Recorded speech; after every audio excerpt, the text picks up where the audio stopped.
KF-21 가오리 X2 6차 실체 공개. 미국 충격. 한국 어느새 개발한 거야? AI 무인기 유무인기 결합 성공. 유무인 복합 체계 로드맵에 따른 국산 유무인 헬기 편대가 2025년 이후엔 개발될 것으로 보인다.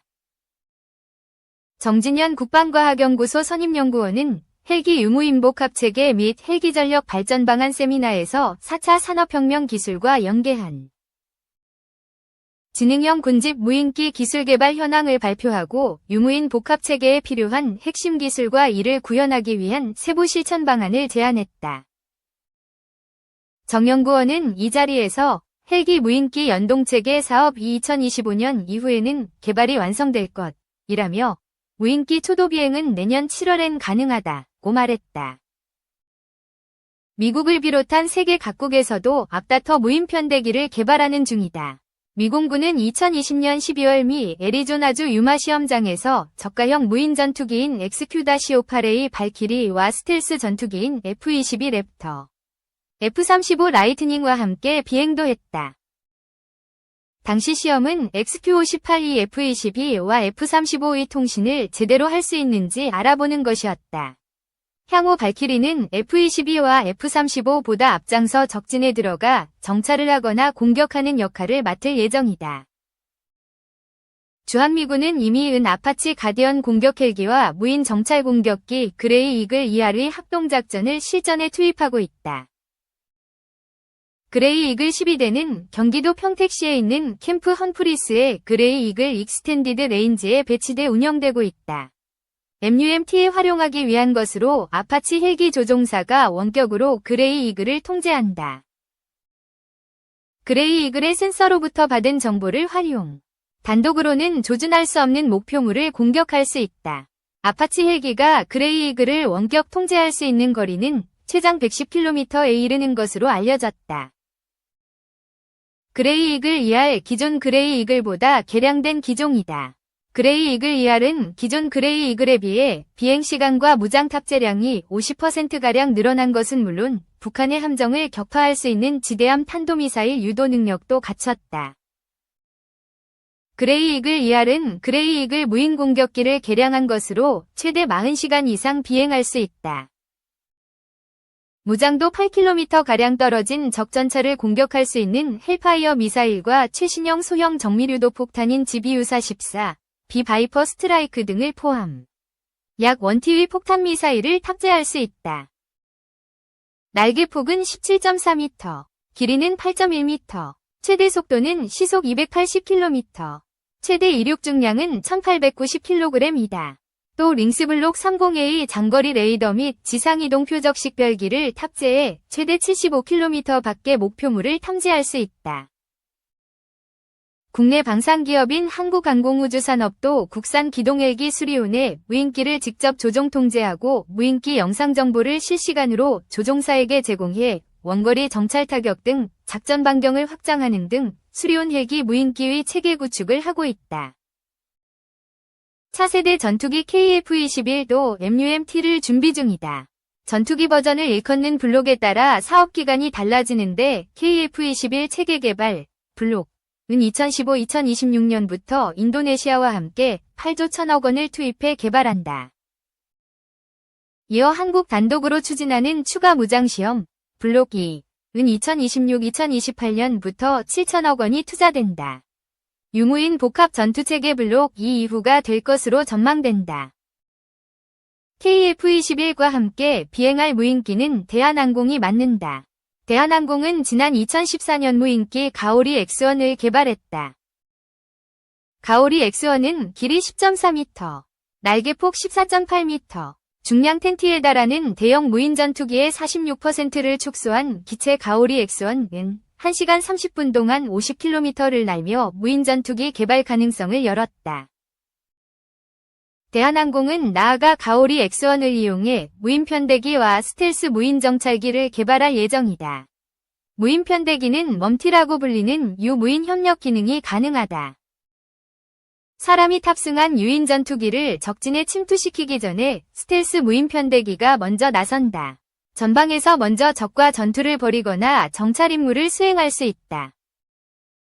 전투기 조종사의 생명을 보호받는 것은 당연하다. 무인기는 유인기와 동시에 임무에 투입되기 때문에 급작스러운 상황에도 대처가 가능하다. 무인편대기는 2025년에 첫 비행을, 2027년에는 정부가 보유한 유인기와 같이 유무인 합동작전을 시험할 예정이다. 2. 국제인, 전쟁서 밀리는 우크라 보복, 자금줄 가스 운송 종료. 러시아가 우크라이나와의 전쟁에서 2024년 한 해 동안 전년 대비 7배가 넘는 규모의 영토를 더 점령했다는 분석이 나왔다. 이런 가운데 우크라이나는 수십 년간 우크라이나를 경유해 유럽으로 향하는 러시아의 주요 가스 운송 공급을 새해 첫날에 종료했다. 러시아와의 전쟁에서 밀리는 우크라이나가 러시아의 주요 수입원인 가스 판매를 저지하고 나선 것이다. 지난달 31일 현지 시간 AFP, 로이터 통신 등에 따르면 러시아는 이날도 지속해서 우크라이나 수도 키이우를 비롯한 곳곳에 미사일과 무인기, 드론을 사용한 공습을 벌였다. 미국 전쟁연구소 자료를 분석한 결과 지난해 8월부터 러시아는 진격의 속도를 냈다면서 2024년 한 해 동안 우크라이나 영토 3,985km 이를 더 점령했다. 이는 2023년의 7배가 넘는 수준으로 우크라이나 침공 초기인 2022년 3월 이후 최대 규모다. 반면 우크라이나는 2024년 7월 러시아 서부 쿠르스크 지역에서 대규모 공세를 펼쳤다. 우크라이나군이 점령한 면적은 지난해 8월 21일 1320km/이까지 확대됐으나 12월 30일 기준 482km/이로 줄었다. 이런 가운데 우크라이나의 가스 운송 운영자는 이날 우크라이나 파이프라인을 통해 러시아에서 유럽으로 가는 러시아산 가스 공급을 새해 1월 1일 종료한다고 밝혔다. 이는 러시아의 가스프롬과 우크라이나의 나프토가즈 간의 5년 계약이 만료되기 몇 시간 전이다. 우크라이나는 러시아와 전쟁 중임에도 불구하고 2019년 12월에 체결한 계약에 따라 자국 영토 내의 파이프를 통해 러시아 가스를 유럽으로 운송했다. 두 교전 국가의 이 계약은 러시아에게는 가스 수입으로, 우크라이나에게는 운송료 수십억 달러의 이득을 보고 있었다. 하지만 우크라이나의 계약 종료 선언으로 우크라이나는 러시아로부터 연간 약 8억 달러의 운송료 손실을, 러시아의 가스프롬은 가스 판매 감소로 약 50억 달러의 손실을 볼 것으로 예상된다.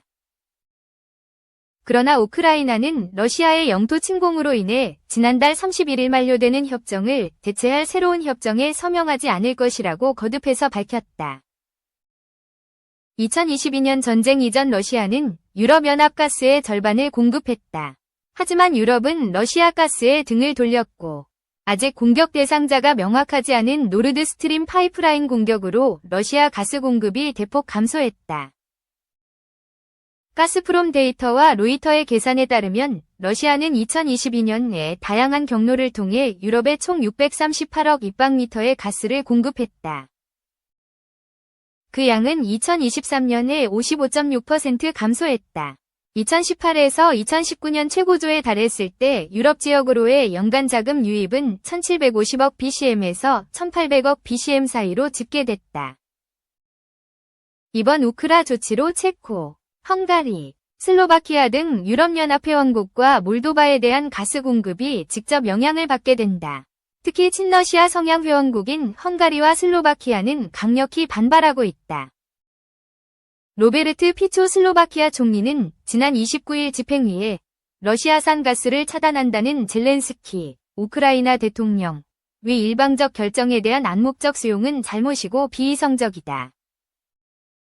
긴장을 고조하고 상응 조처가 뒤따를 것이라고 주장하는 항의 서한을 보낸 바 있다.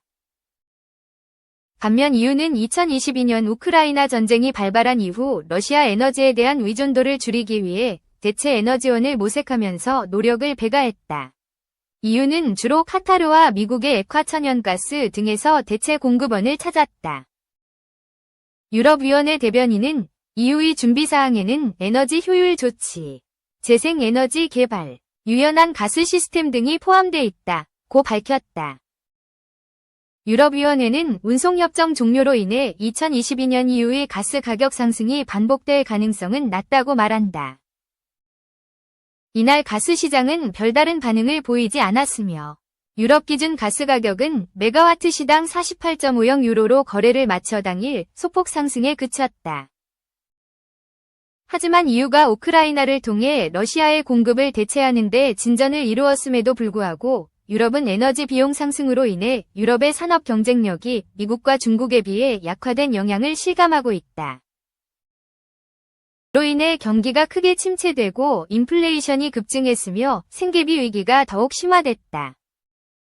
러시아 국영가스 수출업체인 가즈프롬은 새로운 구매자인 중국으로의 수출을 늘리기 위한 노력에도 불구하고 2023년에 70억 달러의 손실을 기록했다. 이는 1999년 이후 처음으로 발생한 손실이다. 러시아와 구소련은 지난 반세기 동안 유럽 가스 시장에서 주요 점유율을 확대해왔으며 이 시장의 최고점 점유율은 약 35%에 달했다. 하지만 우크라이나 전쟁으로 인해 가즈프롬의 사업은 사실상 파괴됐다. 벨라루스를 경유하는 야말 유럽 파이프라인도 폐쇄됐고 발트해를 건너 독일로 이어지는 노르트 스트림 노선은 2022년에 폭파됐다. 현재 운영 중인 유일한 러시아 가스 노선은 흑해를 건너 튀르키예로 가는 튀르키예 스트림이다. 튀르키예 스트림에는 튀르키예 국내 시장을 위한 노선과 헝가리, 세르비아를 포함한 중부 유럽 수혜국을 위한 노선 2개가 있다.